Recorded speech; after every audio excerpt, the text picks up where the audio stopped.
السلام علیکم ورحمۃ اللہ وبرکاتہ۔ اربعین نووی کتاب کی حدیث پڑھ رہے ہیں۔ عنوان ہے تقوی اور حسن اخلاق۔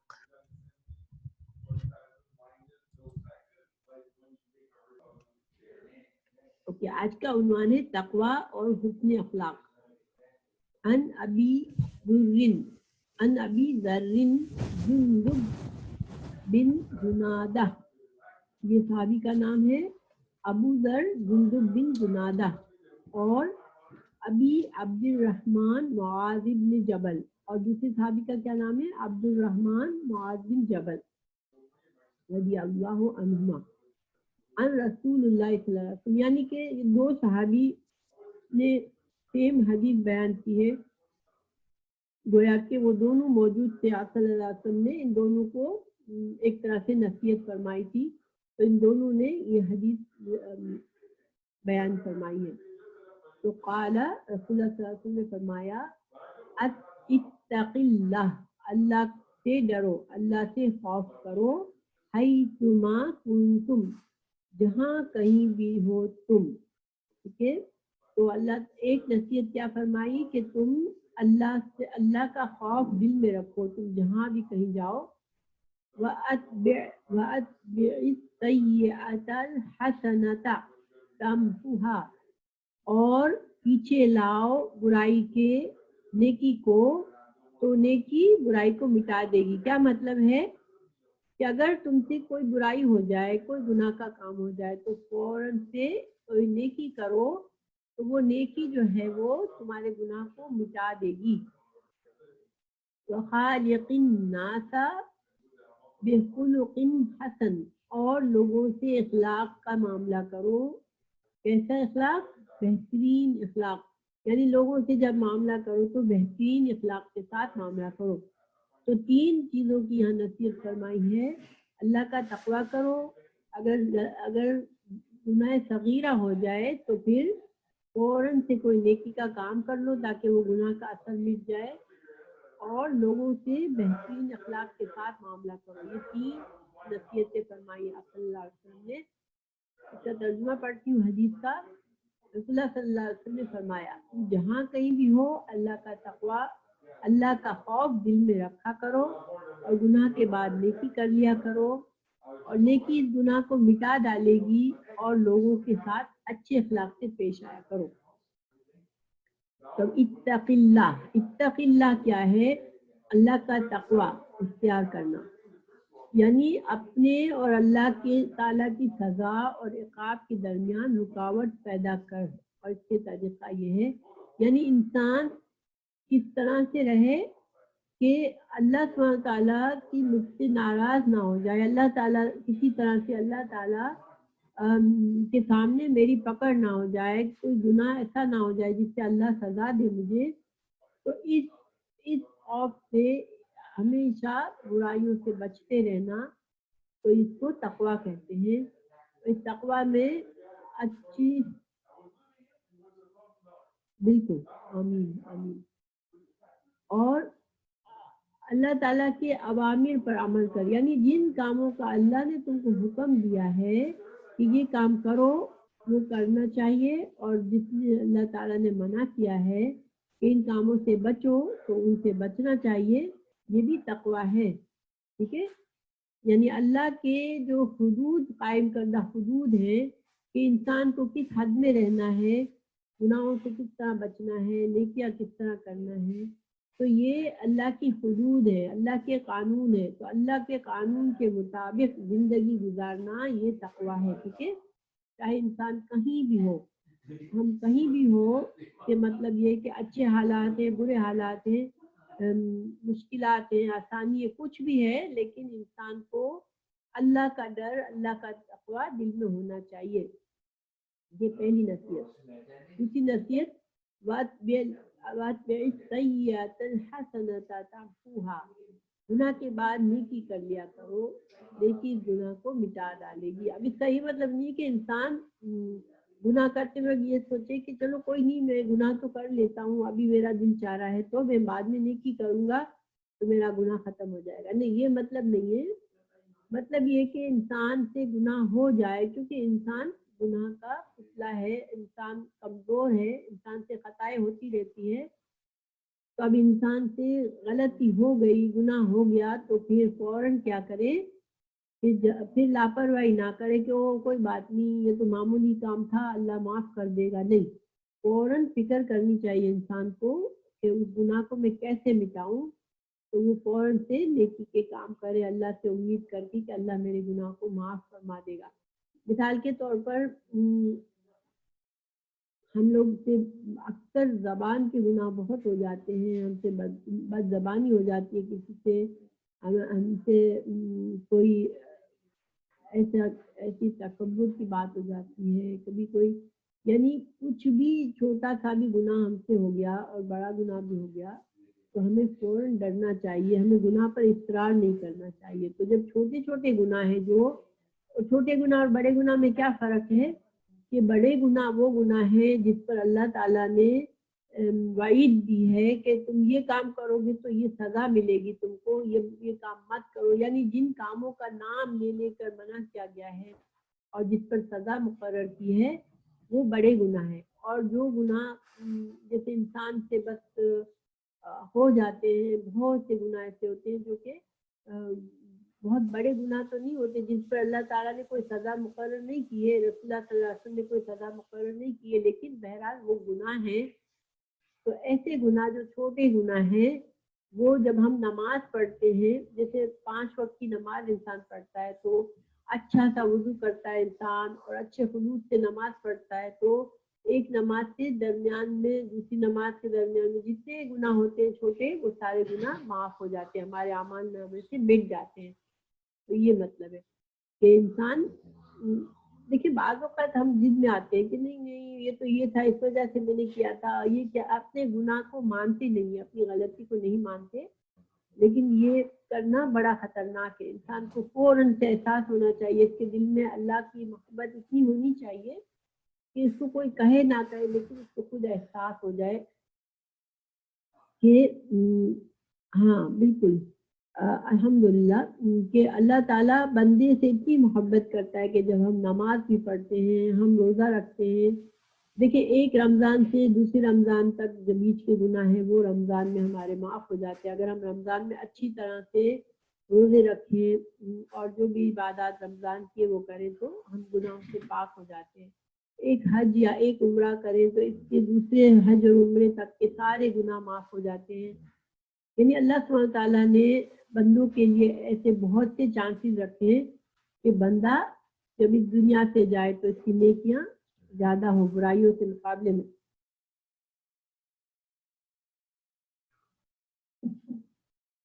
تو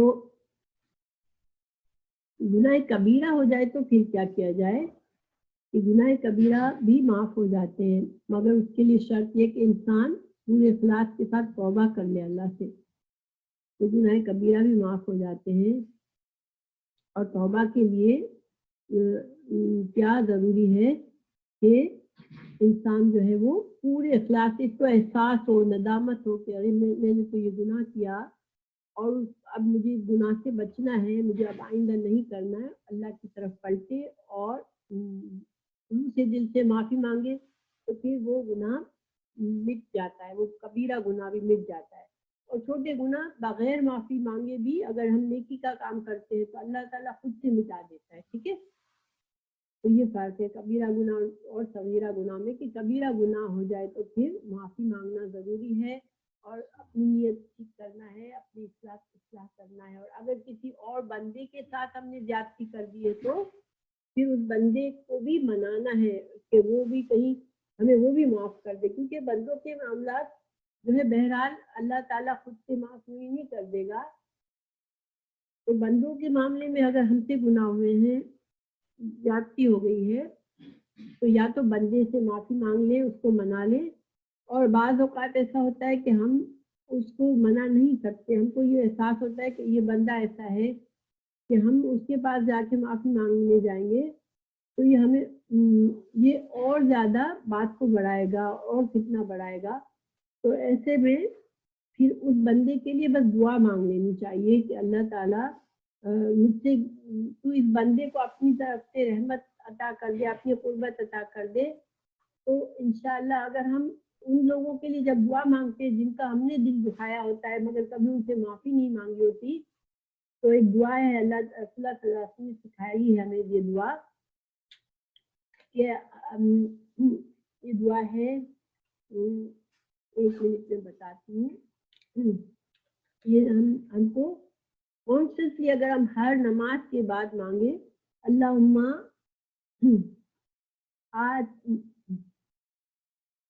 اللہم ایو مومن سببتہ واجعل ذلک لہ قربۃ الیک یوم القیامہ، کہ اللہ کسی بھی مسلمان کو میں نے اگر تکلیف پہنچائی ہے تو میری وہ تکلیف اس کے لیے تیری قربت کا ذریعہ بنا دے قیامت کے دن۔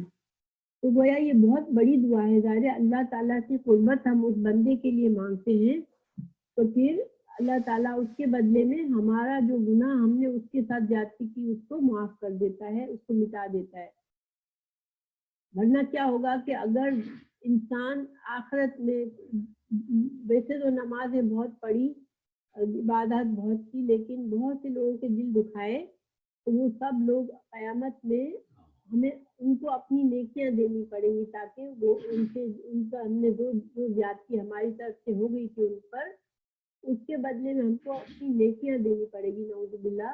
اور ایسا بھی ہوگا کہ دو شخصوں کو لایا جائے گا، ایک شخص کی بہت سی نیکیاں ہوں گی اور ایک کے بہت سے گناہ ہوں گے، لیکن جس نے بہت سی نیکیاں کی ہوگی اس نے اس شخص کے ساتھ بہت زیادتیاں کی تھی جس نے بہت گناہ کیے، تو اب نیکی کرنے والا شخص سے نیکی لے کر اس شخص کو دیا جائے گا جس نے گناہ کیے تھے، مگر اس کا دل اس کے ساتھ زیادتی کی تھی دوسرے شخص نے، تو اس زیادتی کو مٹانے کے لیے اس کی نیکیاں اس بندے کو دے دی جائے گی، اور ایک وقت آئے گا کہ اب اس کی ساری نیکیاں اس کے پاس چلی جائے گی، تو پھر ابھی بھی حساب برابر نہیں ہوا ہوگا، تو پھر کیا ہوگا کہ جس بندے نے بہت گناہ کیے تھے اس کے گناہ اس نیکی کرنے والے کو دے دیے جائیں گے۔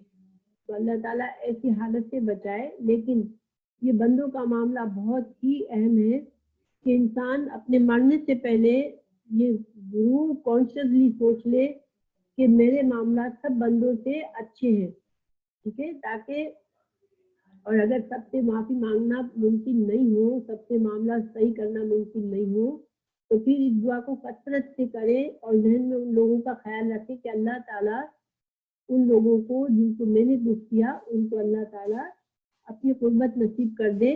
تو جب اللہ تعالیٰ ان کو اپنی قربت نصیب کرے گا ہماری دعا سے، تو پھر ہماری جو زیادتی ان پر ہوگی وہ بھی ہمارے سر سے ہٹ جائے گی، ٹھیک ہے۔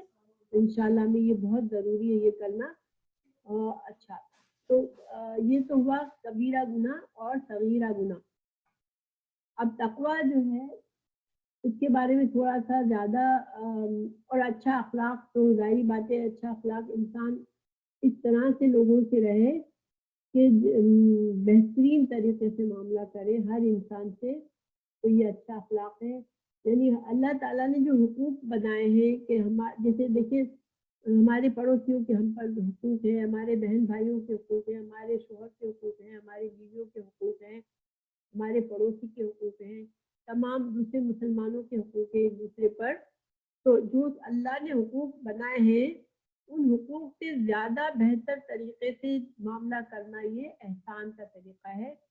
تو ہمیں یہ بتایا گیا، رسول اللہ صلی اللہ علیہ وسلم نے یہ نصیحت فرمائی کہ تم لوگوں کو ان کے حقوق سے زیادہ بہتر طریقے سے ان سے معاملہ کرو، اور یہ فیصلہ ہم بعض اوقات ہم دل میں ہم خوش ہو جاتے کہ وہ ہم تو بہت اچھے طریقے سے سب سے ملتے ہیں، ہم نے بہت اچھا سلوک کیا ہے، لیکن وہ دوسرے بندوں کو پتا ہوتا ہے کہ ہم نے نہیں کیا ہے، بس ہم اپنے آپ کو خوش فہمی میں مبتلا ہوتے ہیں۔ ہمیں خوش فہمی میں مبتلا نہیں ہونا، ہمیں صحیح معنوں میں دوسروں سے اچھا سلوک کرنا ہے، اور اللہ سے اجر کے حاصل کرنے کے لیے، یہ نہیں کہ ہماری محنت ضائع ہو رہی ہے کہ ہم تو بہت اچھا کر رہے ہیں لوگوں سے، ہم تو تھک رہے ہیں دے دے کر، نہیں، اللہ تعالیٰ سے ہمیں اجر و ثواب کی امید رکھ کے کرنا ہے۔ تو انشاءاللہ جو اچھا اخلاق ہے وہ سب سے بڑی نیکی ہے۔ انشاءاللہ جو لوگ وہ لوگ بہت نمازیں بھی پڑھتے ہیں، بہت عبادات کرتے ہیں، لیکن تہجد بھی پڑھتے ہیں، لیکن ان کا اخلاق اچھا نہیں ہے، تو وہ بندہ جس کا اخلاق اچھا ہے وہ ان کے درجے کو پالیں گے جو کہ بہت نیکی کرنے والے لوگ ہوں گے۔ صرف اپنے اچھے اخلاق اور بیسک، ایک انسان جیسے بیسک عبادات کرتا ہے، بیسک نماز پڑھتا ہے، لیکن اس کا اخلاق جو ہے بہت اچھا ہے، لوگوں سے معاملات بہت اچھا ہے، تو اس شخص کو اللہ تعالیٰ اس درجے پہ ڈال دے گا جیسا درجہ انسان بہت زیادہ عبادات کر کے حاصل کرتا ہے، رات کو تہجد پڑھ کے حاصل کرتا ہے۔ تو اچھے اخلاق کی بہت بڑی اہمیت ہے، اور وزن جب ہوگا ہمارے اعمال کا تو سب سے زیادہ جو وزنی چیز ہوگی وہ اچھا اخلاق ہوگا۔ انسان کے ساری نیکیوں کو جب تولا جائے گا تو سب سے بڑا ہیوی وزن جو ہے میزان میں کس چیز کا ہوگا؟ اچھے اخلاق کا ہوگا۔ تو اللہ تعالیٰ ہمارے اخلاق کو بہترین کر دے کہ ہم ہر کسی سے اللہ سے امید کرتے ہوئے ہم اپنی طرف سے اچھا کریں، چاہے لوگ کچھ بھی کر رہے ہیں ہم اپنی طرف سے اچھا معاملہ کریں انشاءاللہ، کیونکہ اللہ تعالیٰ نے فرمایا ہے کہ کوئی برائی کرے تم سے تو اس برائی کو اچھائی کے ذریعے دور کر دو، ٹھیک ہے۔ تو اور تقویٰ کے لیے بھی قرآن میں بہت زیادہ آیات آئی ہیں جس سے اللہ تعالیٰ نے تقویٰ کے فائدے بتائے ہیں۔ تو جیسے مثال کے طور پر دیکھیے تقویٰ کیا ہے، اگر ہمیں سمجھنا ہے کہ تقویٰ کیا ہے تو تقویٰ سمجھنے کے ایک بہت ہی تنگ راستے سے ہم گزر رہے ہوں جس پر بہت سارے کانٹوں کے دار جاڑیاں ہوں کہ ہمیں ہر طرف سے ڈر ہو کہ ہمیں یہ کانٹے لگ جائیں گے، ہمارے کپڑے چھل جائیں گے، ہمیں کپڑے پھٹ جائیں گے، ہمارے جسم پر خراش آئے گی، ہم ایسے تنگ راستے سے ہم کو گزرنا ہے تو ہم کتنا سنبھل کے گزریں گے۔ تو بس سمجھنے کی زندگی کو اس طرح سے گزارنا ہے جیسے ایک تنگ راستہ ہے زندگی کا، اور ہر طرف سے برائیاں ہیں، ان برائیوں سے ہمیں بچنا ہے کہ اللہ تعالیٰ ہمیں کہیں ہم سے ناراض نہ ہو جائے، تو یہ تقویٰ ہے، ٹھیک ہے۔ اللہ تعالیٰ نے فرمایا قرآن میں سورہ آل عمران میں، ایمان والو اللہ تعالیٰ سے ڈرتے رہو جیسا کہ اس سے ڈرنے کا حق ہے، اور تمہیں موت آئے تو اسلام کی حالت میں آئے۔ تو یہاں بھی تقویٰ کا حکم دیا اللہ تعالیٰ نے کہ یا ایھا الذین آمنوا اتقوا اللہ حق تقاتہ، اللہ سے ڈرنے کا حق، ٹھیک ہے۔ اللہ سے، اللہ سبحانہ تعالیٰ ہمارا خالق ہے اور ان کا حق ہے، اللہ کا حق ہے کہ اللہ کا تقویٰ کیا جائے، اللہ کا خوف کیا جائے کہ اللہ تعالیٰ کو مجھے جواب دینا ہے، ایک دن مجھے اس دنیا سے جا کے اللہ کے سامنے کھڑا ہونا ہے اور میرے اعمال کا جواب دینا ہے، اور اللہ تعالیٰ میرے ہر عمل کو دیکھ رہا ہے۔ تو یہ احساس تقویٰ ہے کہ مجھے کہیں ایسا نہ ہو کہ میں اللہ تعالیٰ میں اللہ کے سامنے آؤں، نعوذ باللہ میں اللہ تعالیٰ مجھ سے ناراض ہو، اللہ تعالیٰ ہمیں محفوظ رکھے اس بات سے، اللہ تعالیٰ ہمارے دلوں میں تقویٰ نصیب کرے، آمین۔ دوسری آیت ہے سورہ احزاب کی، یا ایھا الذین آمنوا اتقوا اللہ وقولوا قولا سدیدا، ایمان والو اللہ سے ڈرا کرو اور سیدھی بات کیا کرو۔ سیدھی بات کرنا بھی یعنی کہ جو بھی حق کے مطابق بات ہو وہ کرو، معاملہ بھی جو حق کے مطابق ہو وہ کرو، کسی طرح سے کوئی کہیں پہ حق سے دور نہ تو تم کہیں تقویٰ سے دور ہو جاؤ۔ پھر اللہ تعالیٰ نے فرمایا یا ایھا الذین آمنوا اتقوا اللہ ولتنظر نفس ما قدمت لغد، یہ حشر سورہ حشر کی آیت ہے۔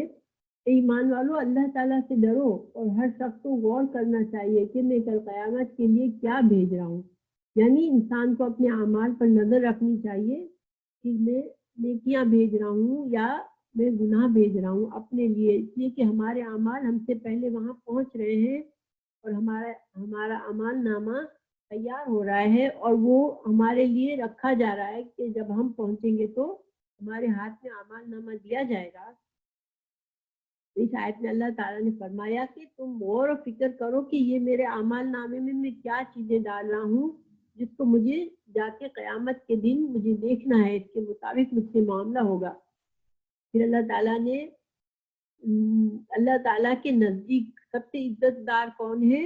اللہ، دیکھیں ہم لوگ کس کو عزت دیتے ہیں زیادہ؟ جس کے پاس دنیا کی بہت سی نعمتیں ہوتی ہیں، بڑا اچھا مقام ہوتا ہے، بڑی اچھی شخصیت ہوتی ہے، ہم اس کو عزت دیتے ہیں۔ اللہ تعالیٰ کس کو عزت سب سے زیادہ دیتا ہے؟ جس شخص کے دل میں تقویٰ سب سے زیادہ ہو اس کو اللہ تعالیٰ سب سے زیادہ عزت دیتا ہے۔ اور یہ ہمیں کیسے پتہ چلا کہ ہاں ماشاء اللہ کہ اللہ تعالیٰ نے خود قرآن میں فرمایا ان اکرمکم عند اللہ اتقاکم ان اللہ علیم خبیر، کہ تم میں سے سب سے زیادہ عزت والا اللہ کے نزدیک وہ ہے جس کے دل میں سب سے زیادہ تقویٰ ہے، اور چونکہ اللہ تعالیٰ علیم و خبیر ہے، یعنی کہ تمہارے تمام چھپے ہوئے اور تمام ظاہر معاملات اللہ کو معلوم ہے، تو جب تمہارے معاملات اللہ کو معلوم ہے تو اللہ کو پتہ ہے کہ تم تقویٰ سے تمہارے دل میں تقویٰ ہے یا نہیں ہے، یا تم اپنے معاملات میں اللہ کا خوف رکھتے ہو یا نہیں. تو اللہ تعالیٰ اگر تمہارے دل میں واقعی تقویٰ ہے تو اللہ جانتا ہے، اور اللہ تعالیٰ تم کو عزت دے گا اس تقویٰ کی وجہ سے، اور تم کو بڑے مقامات ملیں گے، عزت والے لوگوں میں تم ہوں گے. سبحان اللہ، اللہ سبحانہ تعالیٰ کے پاس جو عزت والا شخص ہے تو اس کی کیا کہنا ہے نا. دنیا میں کسی کو بڑی عزت مل جاتی ہے تو کیسا ہمیں لگتا ہے نا کہ اس شخص کو کتنی عزت ہے، کتنا بڑا مقام ہے، لوگ اس کو پسند کرتے ہیں، لوگ اس کو اپنے سے اوپر رکھتے ہیں. تو اگر اللہ سبحانہ تعالیٰ کے پاس کسی بندے کی عزت ہو اور اللہ تعالیٰ دوسرے بندوں کے مقابلے میں اس کو معزز مقام پہ رکھے تو سبحان اللہ کتنی بڑی نعمت ہے. تو پھر اللہ کا تقویٰ، ڈر اور خوف کا مفہوم یہ ہے کہ انسان انتہائی محتاط زندگی گزارے. دیکھیے انسان کی لاپرواہی جو ہے نا انسان کو تباہی تک لے جاتی ہے، کہ نہیں کوئی نہیں، اللہ تو رحیم ہے، کوئی ایسی پابندی نہیں ہے اسلام میں، ہم تو یہ معمولی باتیں ہم جو کر رہے ہیں. نہیں، انسان کو محتاط زندگی بسر کرنی چاہیے. یہ تقویٰ ہے اصل میں، کہ انسان اللہ کی حدود پر غور و فکر کرتا رہے کہ کہیں میں اللہ کے حد سے باہر نہ چلا جاؤں، اور حد درجہ احتیاط کو تقویٰ کہتے ہیں. ٹھیک ہے. پھر جو شخص اللہ کا خوف اپنے دل میں بٹھا لے تو اللہ تعالیٰ اسے کیا دیتا ہے؟ دنیا میں حکمت اور دانائی دیتا ہے. یعنی کہ اللہ کا تقویٰ کرنے سے آمین آمین ہوگا. جو شخص اللہ کا تقویٰ دل میں رکھتا ہے تو اللہ تعالیٰ اس کو تحفے کے طور پر اس کو اتنی گہری سمجھ دیتا ہے، اس کو حکمت دیتا ہے کہ وہ ہر معاملے کو ایسے حکمت سے کرتا ہے جیسے کرنا چاہیے. کیونکہ بعض اوقات ہماری سمجھ اتنی گہری نہیں ہوتی ہے، ہم کو بظاہر جو چیز صحیح لگتی ہے وہ صحیح نہیں ہوتی، ہمارے معاملات صحیح نہیں ہوتے، لیکن جب جس کو اللہ حکمت دے دے، حکمت گہری سمجھ کو کہتے ہیں کہ صحیح وقت پر صحیح کام کرنا، صحیح بات کرنا، تو اللہ تعالیٰ پھر ہمیں وہ چیز عطا فرما دیتے ہیں. اور اللہ کا خوف حکمت اور دانائی کی اساس ہے، یعنی کہ اس کی بنیاد ہے. اللہ کا خوف اگر دل میں ہوگا تو ہمارے اندر عقل اور سمجھ بوجھ بھی آ جائے گی. پھر تقویٰ کی اسی اہمیت اور فضیلت کے پیش نظر آپ حضرت صلی اللہ علیہ وسلم نے یہ دعا بھی سکھائی ہمیں، اللہم انی اسألک الہدی والتقی والعفاف والغنی. اور یہ دعا بہت ہی اچھی ہے، بہت اہم ہے، اور ہمیں یاد کر لینی چاہیے. چھوٹی سی دعا ہے، اللہم انی اسألک الہدی والتقی والعفاف والغنی. تو آپ لوگوں کو یہ فائل میں نے دی ہے، اس میں یہ ہے یہ والی دعا. اگر کسی نے فائل پوری پرنٹ نہیں کرنی تو انشاءاللہ میں یہ دعائیں بھی بھیج دوں گی. اللہم انی اسألک الہدی والتقی والعفاف والغنی ایک الگ پیپر پہ انشاءاللہ کر کے بھیجوں گی تاکہ آپ لوگ اس کو یاد کر سکیں. اے اللہ تم مجھ سے مجھے ہدایت دے، مجھے تقویٰ دے، مجھے پاک دامنی دے، اور مجھے تونگری کا سوال کرتا ہوں. تونگری کیا ہوتی ہے؟ مال و دولت نہیں ہے. ٹھیک ہے، مال و دولت ہو بھی سکتی ہے، لیکن ہم غنی کس کو کہتے ہیں؟ جس کے پاس بہت مال ہوتا ہے. نہیں، عربی زبان میں غنی اس کو کہا جاتا ہے جو کہ خود قفیل ہے، اس کو دوسروں کی ضرورت، دوسروں کی محتاجی کسی معاملے میں نہیں ہے. جو بندہ صرف اللہ پر بھروسہ کرتا ہے کہ مجھے اللہ دے گا ہر چیز، اللہ سے ہی اسے توکل ہے، اس کو غنی کہتے ہیں. ٹھیک ہے، جو دوسروں کے ہاتھ آگے اس کو ضرورت نہیں ہے کہ مجھے فلاں بندہ میری ضرورت پوری کرے. ہاں یہ بھی کر سکتے ہو. ٹھیک، صحیح کہا آپ نے کہ فون سے اس کی ابھی فون سے کوئی تصویر لے لے تو انشاءاللہ اپنے فون پر آ جائے گی یہ والی فوٹو. تو پھر یہ دعا بھی یاد کر لینی چاہیے انشاءاللہ. پھر اللہ تعالیٰ نے سورہ نساء میں فرمایا وَلَقَدْ وَصَّيْنَا الَّذِينَ أُوتُوا الْكِتَابَ مِنْ قَبْلِكُمْ وَإِيَّاكُمْ أَنِ اتَّقُوا اللَّهَ. اللہ تعالیٰ نے فرمایا کہ میں نے صرف مسلمانوں میں نے صرف تم کو تقویٰ کے کرنے کے لیے نہیں کہا، ان سے پہلے بھی جو جن لوگوں کو کتاب دی ان کو تقویٰ پیدا کرنے کے لیے اللہ نے حکم دیا تھا کہ تم اپنے دلوں میں تقویٰ پیدا کر لو. یعنی کہ اللہ نے شروع سے اللہ کا یہ طریقہ ہے کہ بندوں کو تقویٰ اللہ کا خوف دل میں رکھنے کی تلقین کی ہے، وصیت کی ہے اللہ نے. پھر جن کو تم سے اچھا، پھر یہ تو ہوا تقویٰ، ٹھیک ہے. تو اللہ تعالیٰ ہمیں ہمارے دلوں کو تقویٰ سے بھر دے، کیونکہ یہ ایک ایسی چیز ہے جنت میں لے جانے والی چیز ہے اور گناہوں سے بچانے والی چیز ہے اور ہمارے معاملات کو درست رکھنے والی چیز ہے کہ ہر وقت ہمیں یہ احساس ہو کہ مجھے میرے اللہ کے سامنے جب کھڑا ہونا ہے ایک دن، اور میرا ہر عمل، ہر بات، ہر میری سوچ، ہر ارادہ لکھا جا رہا ہے اور یہ میرے سامنے پیش کیا جائے گا ایک دن. تو ہم ہر عمل پر ہمارا ذہن میں یہ ہو کہ نہیں، میرا تو یہ تو لکھا جائے گا، اعمال نامے میں لکھا جا رہا ہے، تو میں بہتر ہے کہ اچھا کام کروں، اچھی طرح سے معاملہ کروں.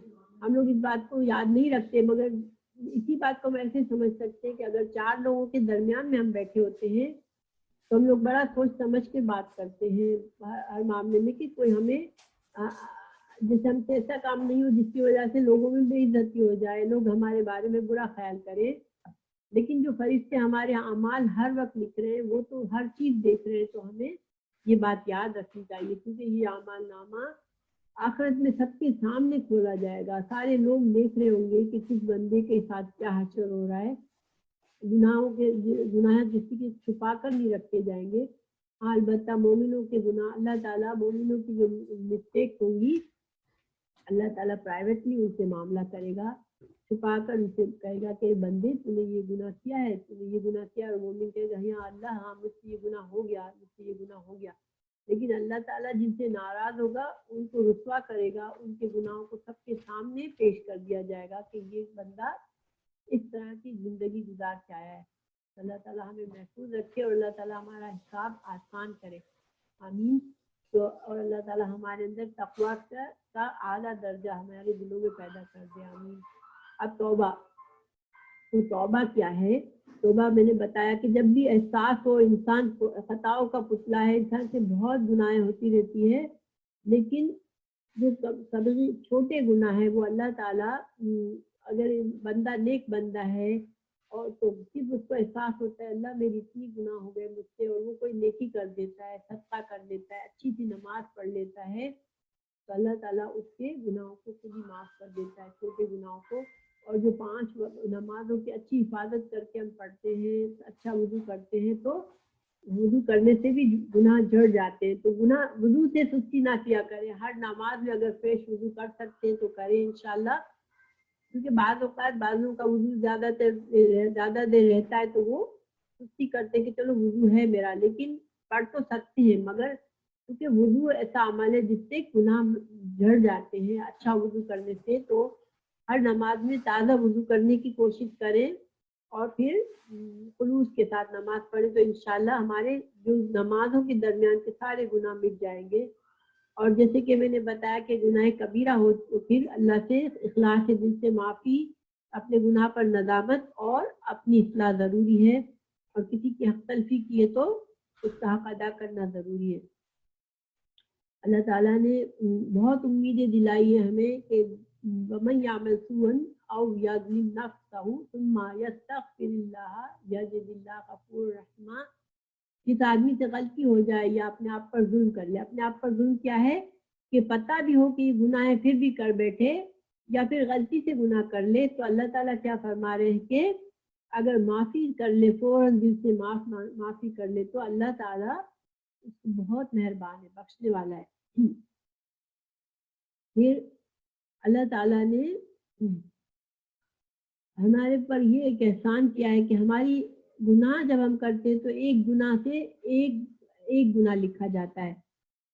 جب ہم نیکی کرتے ہیں تو ایک نیکی سے 10 نیکیاں لکھی جاتی ہیں. تو دیکھیے سبحان اللہ، اگر ہم سے کوئی گناہ ہو جائے گا، ہم فوراً نیکی کریں گے تو ہمیں 10 نیکیوں کا ثواب مل جائے گا. گویا ہمارا ایک گناہ تو پھر کہیں چھپ گیا نا، بلکہ ہمارے اعمال نامے میں ایکسٹرا 9